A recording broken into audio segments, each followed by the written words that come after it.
Bienvenue à ce journal de la mi-journée. Très ravi de vous retrouver pour cette première journée de l'année 2024. Voici le titre de ce midi. Par des décorations en place de la Kinshasa.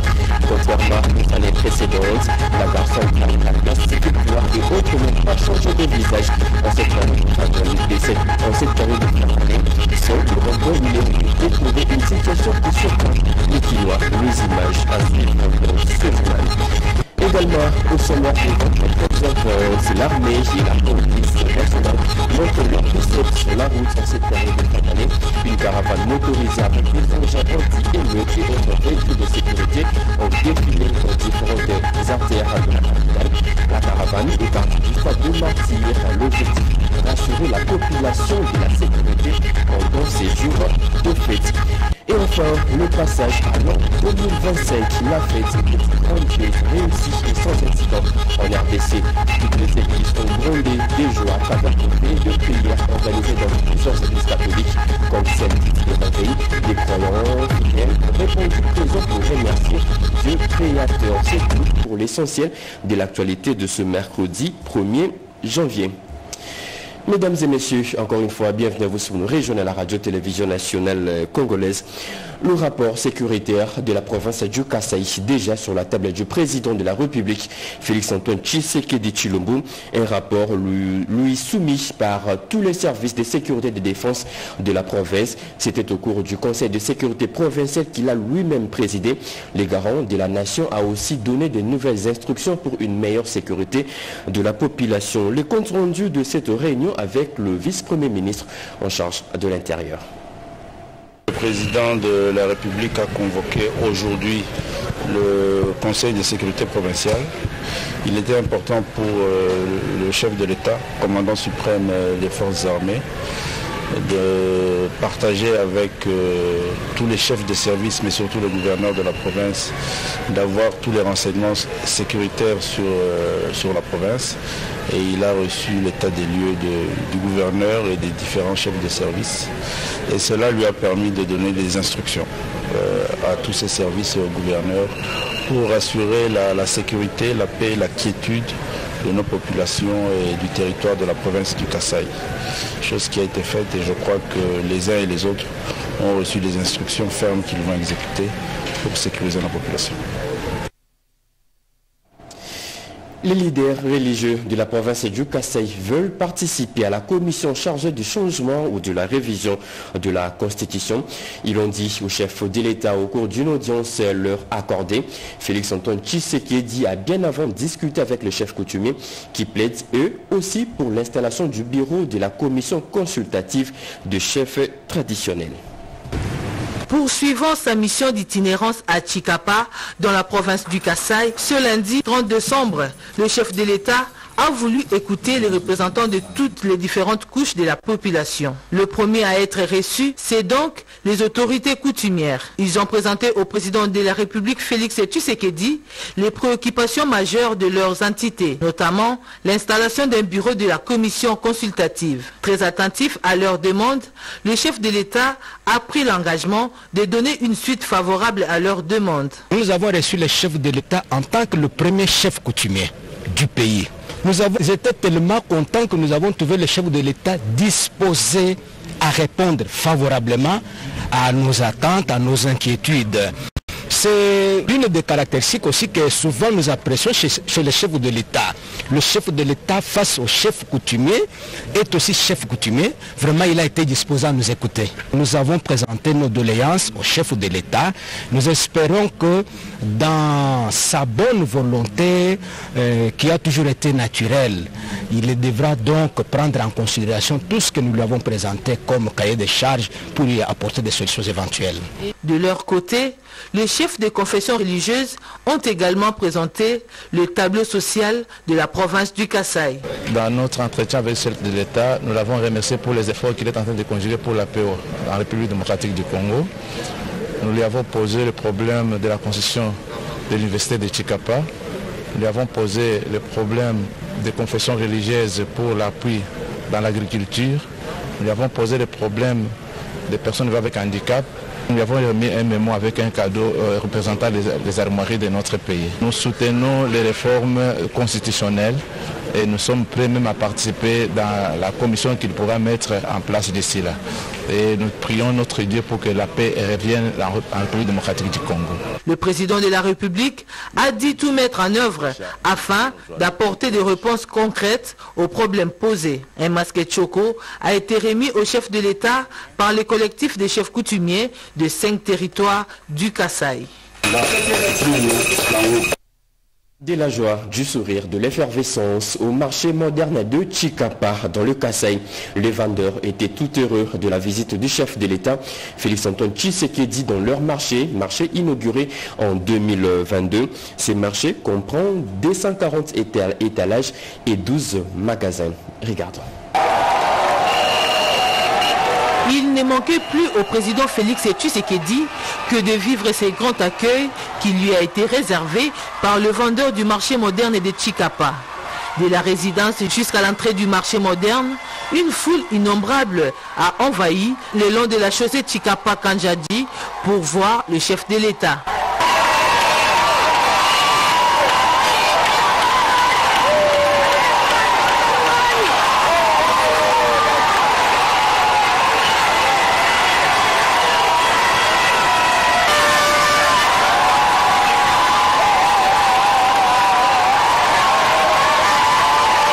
Arrivé sur le lieu, le premier citoyen de la nation a visité le marché moderne inauguré depuis 2022. Le marché comprend au total 240 étalages, 12 magasins, 10 stands et 3 entrepôts, dont 2 sont de 18 mètres carrés et un autre de 10 mètres carrés.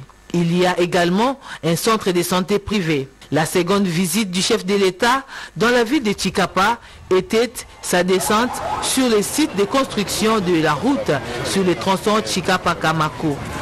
Le chef de l'État a reçu les explications claires de ce grand projet de construction de la route qui va relier Chikapa à la frontière avec l'Angola. Cette route va désenclaver la province du Kasaï.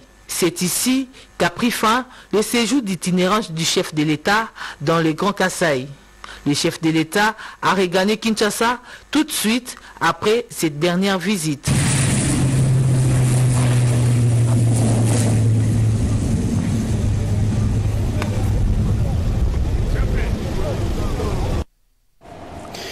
Les conflits de terre divisent encore et toujours le Teke et les Yakar dans l'ex-Grand Bandundu. C'est ce qui est d'ailleurs la cause principale de la naissance du phénomène Mobundu. C'est l'un des points contenus dans le rapport de mission de Marco Bangouli, mandaté facilitateur pour la recherche de solutions dans cette partie du pays. Il était hier chez le vice-premier ministre en charge de l'Intérieur, Jacques Chabani, pour présenter les contenus de son rapport. Boubou Anan Mokondi.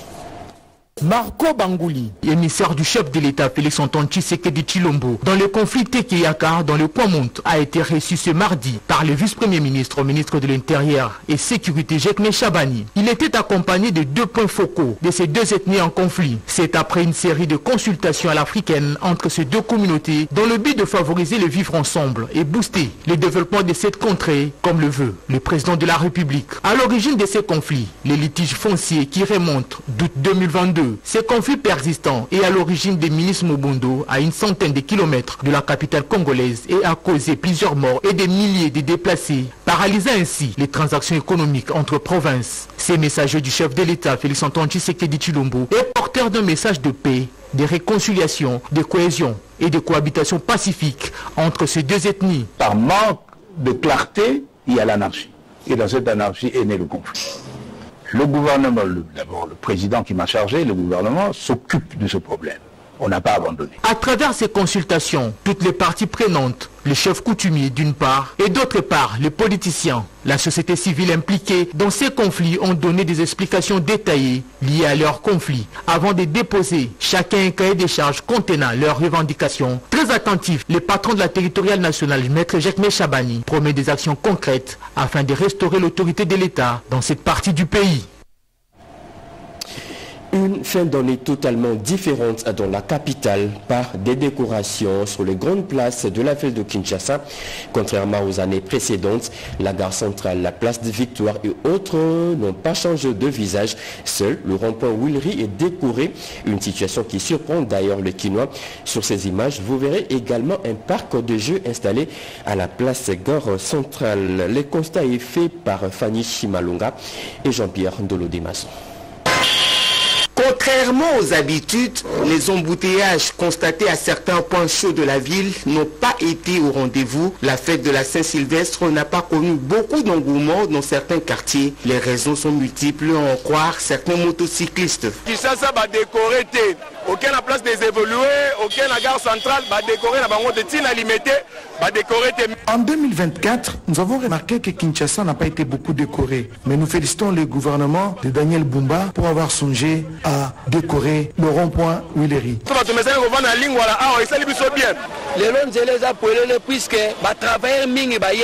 Aujourd'hui, la route était dégagée. Beaucoup de gens n'ont pas travaillé. Nouvelle année 2025, les Congolais ont exprimé leurs attentes pour 2025. Je demande au gouvernement de réhabiliter le plus des routes. Voyez mes pieds comment ils sont noirs. Puisque je reviens des Zigida, je sors de là comme si j'étais dans un bourbier tout noir. À la gare centrale, l'espace a été ouvert à la population en quête de divertissement. Bon, en tout cas, depuis que nous avons lancé cette soft opening, nous avons remarqué qu'il y a encore cet inconnu et l'envie de découvrir de nouvelles choses chez le Kinois et précisément tout le Congolais. Adieu 2024 et bienvenue l'année 2025, une année pleine d'espoir pour le développement de la République démocratique du Congo. Merci beaucoup Bijou Kamba pour toutes ces belles images. L'armée et la police nationale montrent leur biceps sur la route en cette période de fin d'année. Une caravane motorisée avec des engins anti-émeutes et autres véhicules de sécurité ont défilé dans différentes artères de la capitale. La caravane est partie du stade de Martyrs. L'objectif, rassurer la population de la sécurité pendant ces jours de fête. Blandine Wafingana. Sur initiative du commissaire provincial de la police nationale congolaise, une caravane motorisée des engins anti-émeutes et véhicules de patrouille de la police et de l'armée a été organisée dans la soirée du lundi 30 décembre 2024 dans les principales artères de la ville de Kinshasa. L'objectif poursuivi est de rassurer les habitants sur le renforcement de la sécurité en cette période de festivités de fin d'année. À travers cette démonstration de force, le commandant de la police, le général Blaise Kilimbalimba, a appelé la population au calme et à vaquer librement à ses occupations pendant cette période de fête. Les forces de police sont là, qui ne dorment pas, qui veillent sur la sécurité des personnes et de l'autre. Donc, c'est pour demander aux Kinoises et Kinois d'être calme, de vaquer librement à ses occupations et cette démonstration, c'est à leur faveur. L'exhibition des engins anti-émeutes de la PNC intervient au moment où l'opération Ndobo, qui consiste à traquer ces délinquants dénommés Kuluna, est en cours et produit ses effets. Selon le chef de la police à Kinshasa, ces opérations vont être pérennisées pour que la paix et la quiétude soient rétablies dans la capitale de la République démocratique du Congo. Le passage à l'an 2025, la fête était grandiose, réussie et sans incident en RDC. Toutes les églises ont grondé des joies à travers de veilles de prière organisées dans plusieurs églises catholiques comme celle dite de réveil. Des croyants fidèles ont répondu présents pour remercier Dieu créateur. Jacques Kaboba a fait la ronde dans la capitale. Adieu 2024, bienvenue 2025. Les prières du 31 décembre 2024 et du 1er janvier 2025 pour une nation croyante à l'instar de la République démocratique du Congo, une bonne partie de sa population était au lieu des cultes et prières pour dire merci au Tout-Puissant Hachem, Dieu créateur, pour l'année qui s'achève et lui confier celle qui commence. Toutes les portes d'église à travers la RDC, mais particulièrement dans la ville-province Kinshasa, ont prié. Les officiers à divers endroits ont appelé à la repentance, au don de soi et à l'amour du prochain. Il faut éviter les péchés et faire des biens pour assurer l'harmonie avec notre Père Céleste, Dieu Tout-Puissant. De l'église catholique aux églises des réveils, les prières de consécration de l'année 2025 étaient intenses, d'autant plus que les prophètes des malheurs prédisaient l'hécatombe. Les enfants d'El Roi, Dieu qui voit, n'ont pu rater l'occasion, partout où ils se sont retrouvés, de remettre la RDC, son président Félix Antoine Tshisekedi Tshilombo, ses institutions, son armée, les FARDC et la PNC, entre les mains de Yahvé Sabaoth, éternel maître de l'univers, afin que paix, bonheur et quiétude y règnent. Tous les fidèles ont pris d'assaut les sièges des paroisses et églises pour s'inscrire au nombre de ceux qui ont consacré la nation congolaise entre les saintes mains de El Gibor, Dieu puissant, Père de notre Seigneur et Sauveur Jésus-Christ. Croyant aux prières des saints, il y a lieu d'affirmer que tout se passera bien en RDC avec le concours de tous. Bonne année 2025.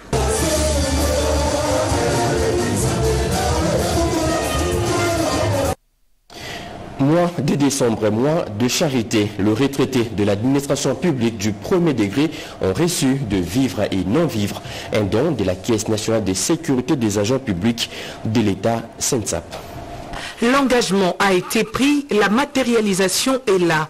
La Caisse nationale de sécurité sociale des agents et fonctionnaires de l'administration publique de l'État vient de distribuer pour la première fois des colis de fin d'année aux retraités de la première catégorie, essentiellement composés des anciens secrétaires généraux, et ce, dans le cadre de l'action sociale et sanitaire LISA-LICI. Cette initiative de solidarité et de reconnaissance vise à honorer les anciens agents publics pour des loyaux services rendus à la nation et leur contribution au développement du pays. La SENSAP a intégré dans le bouquet de ses activités de socialisation l'action sanitaire et sociale qui vient en appui à la branche de pension pour les prestations d'invalidité, de vieillesse et de survivants en compensant quelques avantages perdus par l'agent public de l'État mis à la retraite. Cette année, le colis en nature concerne exclusivement les secrétaires généraux émérites. Pour les autres catégories, ce sera des prestations fixes en espèces qui seront directement transférées dans les comptes bancaires des bénéficiaires. Les colis sont composés des produits essentiels. C'est un geste qui témoigne de la bonne volonté de la SENSAP d'améliorer le bien-être de ses contribuables en général pendant cette période festive. La SENSAP réaffirme donc son engagement à accompagner ses bénéficiaires tout au long de leur retraite. L'engouement était au rendez-vous dans différents marchés dans la province d'Elituri en cette période de fête. Junior Selemani était au marché Kolkalomani situé à environ 8 km de Bunia pour faire les constats. Ici, nous sommes au marché de Kolomani, en commune de Chari, à la limite entre la ville de Bunia et la chefferie de Baboa-Bokoé, territoire du Roumu. En cette période festive, cet espace public est marqué par une ambiance hors pair, les activités économiques, un afflux remarquable des populations qui se dirigent vers différents étalages pour des achats, comme vous pouvez le remarquer. Sous cet hangar où sont vendues différentes catégories, et également celui qu'on nomme la mer pêche du lac Albert. Plus loin, l'on peut également apercevoir d'autres produits comme les haricots, des pommes de terre et autres, tous importés de l'Ouganda et du Kenya. Une situation qui inquiète la population marchande de Kolomani, car d'après elle, cette importation est consécutive à la situation sécuritaire préoccupante du territoire de Djougou, Grigny, de la province de l'Ituri. C'est comme ces derniers temps, nous écoutons à Djougou que beaucoup de produits champêtres ont été défrichés par des ennemis de la paix. Tout est par terre. Frappé par la crise sécuritaire dont a fait face autrefois cette partie de la ville de Bunia, aujourd'hui il y souffle un climat de sérénité. Les populations des entités environnantes fréquentent tous ensemble ce marché. Le vendeur de Kolomani jette des fleurs aux chefs de l'État et gouverneurs militaires qui ont si stabilisé cette région. Nous sommes calmes en ville, c'est l'effort du gouverneur, mais il y a la crise monétaire sur le marché, bien qu'il y ait stabilité sécuritaire. Sécurité ici à Kolomani, ça va. Nous sommes ensemble sans discrimination communautaire. Même c'est d'aviron comme Mwanga, Libre, Nyangaray, tous, ils fréquentent ici. En termes de démographie, le marché de Kolomani vient après celui du marché central, d'où cet espace public mérite également de l'attention des autorités. Sa modernisation constitue le plaidoyer de sa population marchande auprès du gouvernement provincial. L'Assemblée provinciale du Haut-Touélé plaide pour la réhabilitation des différents ponts écroulés dans la province. Plaidoyer fait par le président de cette assemblée lors de la clôture de la session ordinaire de septembre 2024 à Issira. Ils ont tous répondu à l'appel de leur président, honorable Justin Zambandezou, le 20 députés provinciaux du Haut-Touélé, pour cette séance plénière marquant la clôture de la session ordinaire de septembre, dite budgétaire, le lundi 30 décembre 2024. Une session riche en activités comme le confirment les rapporteurs, honorable Floribert Sioukaman Kofi. La session qui se clôture présentement a conduit au total 3 conférences du président, 12 séances plénières, 3 projets et une proposition d'élu ont été examinés. Outre l'expression de loyauté et du soutien au chef de l'État, le président, honorable Justin Zamba, salue le travail abattu, mais il promet à la population de toujours veiller à l'amélioration de son quotidien. Notre gratitude s'adresse à son excellence, monsieur le président de la République démocratique du Congo, pour les efforts qu'il ne cesse de fournir en vue de garantir la paix et la sécurité à l'intérieur de nos frontières nationales. Je suis très fier d'annoncer du haut de cette tribune que cette mission a été accomplie avec succès par les représentants légitimes de la population de notre très chère province du Haut-Touélé. Quelques élus ont aussi reconnu les efforts fournis. Très satisfait parce que nous avons épuisé à 80% les matières. Nous venons de doter la province du Haut-Touélé d'un outil important. Il y avait trop de matières qui devaient être traitées. Nous nous sommes battus pour arriver à la fin de tout. Notons que cette cérémonie s'est déroulée à présence du vice-gouverneur Christophe Dara et de plusieurs autres invités. Une photo de famille a immortalisé ces derniers rendez-vous de l'année 2024 à l'organe délibérant du Haut-Touélé. Quelles sont les mesures mises en place par le gouvernement provincial du Kwilu pour assurer la sécurité de la population en cette période de fin d'année? Eh bien, les députés provinciaux ont fait la ronde des différentes institutions pour se rassurer.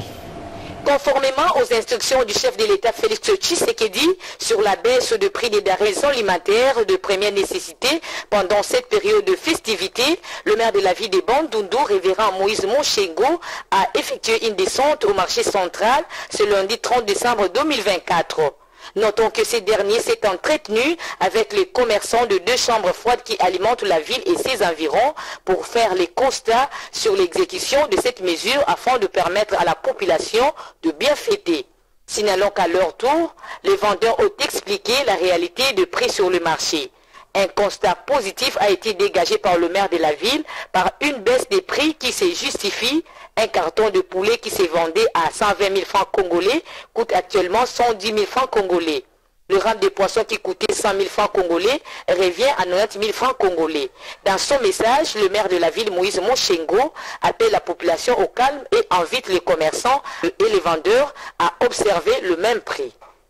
La population peut se fêter calmement parce que nous-mêmes, nous sommes justement cette population aussi. Les commerçants font partie de notre population, n'est-ce pas?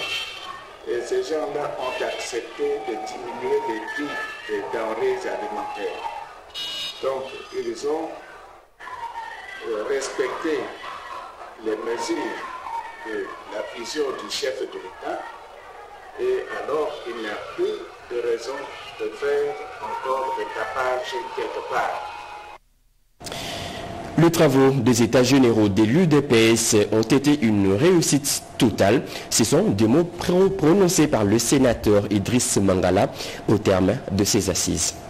L'Institut national de la statistique du Maniema, INES Maniema, en sigle, a organisé le week-end dernier un atelier de validation des résultats de l'évaluation approfondie de la sécurité alimentaire en situation d'urgence au Maniema. Au cours de cet atelier de 2 jours, qui a réuni plus de 50 personnes venues de structures étatiques, de la société civile et du gouvernement provincial, L'analyse des rapports des enquêteurs déployés dans les 7 territoires était au centre de cet atelier. Pour le directeur provincial de l'INES-Maniema, Michel Mukombeloa, a montré que plus de 3. Les résultats de cette enquête ressortent les analyses ci-après.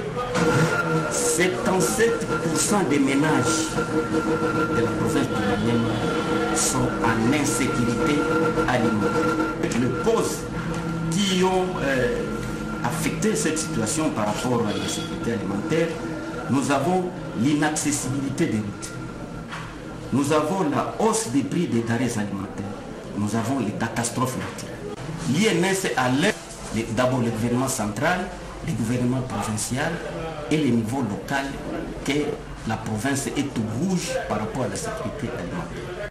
Nous demandons au gouvernement de mettre les mesures correctives pour réduire la tendance par rapport à la sécurité alimentaire. Signalons que c'est le directeur de cabinet du ministre provincial de l'Agriculture qui a clôturé l'atelier. C'est sur cette note d'espoir qu'au nom de l'autorité provinciale du Maniema, nous déclarons clos le présent atelier et nous vous remercions. Dernier virage de ce journal, fini le calvaire de certaines femmes souffrant de la fistule obstétricale. Quelques-unes d'entre elles viennent d'être guéries après avoir subi des opérations chirurgicales à l'hôpital Jason Sendrich à Lubumbashi dans le Haut-Katanga. Des opérations rendues possibles grâce à l'appui financier technique de l'université de Lubumbashi. C'est une intervention délicate, mais le résultat final est satisfaisant. Cette jeune fille en image, âgée de 17 ans, soutenue par les recteurs de l'université de Lubumbashi, encadrée par 7 et du personnel soignant, va regagner le toit familial en bonne santé.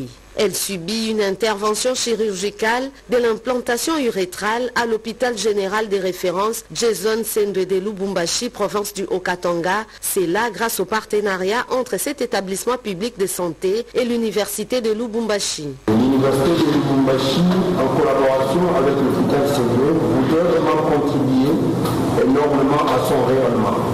En fait, elle fait les urines pas direct, normal, mais au-delà des hommes sont parce que c'est au-delà que partie se positionner sur Terre.